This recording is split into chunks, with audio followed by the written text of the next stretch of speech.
महापुरुषांचा अवमान करणाऱ्या आणि इतिहास अभ्यास चंद्रजीत सावंत यांना धमकी देणाऱ्या प्रशांत कोरटकरला कोर्टाने दणका दिलेला आहे। कोर्टाचा प्रशांत कोरटकरला दणका। प्रशांत कोरटकर याला अटक होणार आहे। कोरटकरचा अंतरिम जामीन हा नामंजूर करण्यात आलेला आहे। चंद्रजीत सावंत धमकी प्रकरणामध्ये कोरटकरला दणका मिळताना दिसतोय। कोरटकरचा अंतरिम जामीन नामंजूर करण्यात आलेला आहे, त्यामुळे आता प्रशांत कोरटकर याला अटक होणार आहे।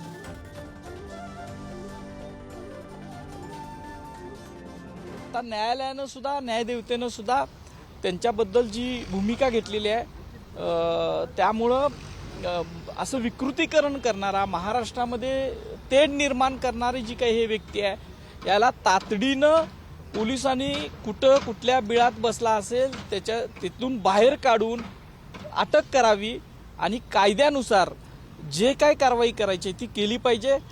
हा एकटाच आहे का की ह्याच्या पाठीमागं कोणतं षडयंत्र आहे का महाराष्ट्र अशांत करण्याचं, या सगळ्याचा तपास पोलिसांनी आता करायला पाहिजे।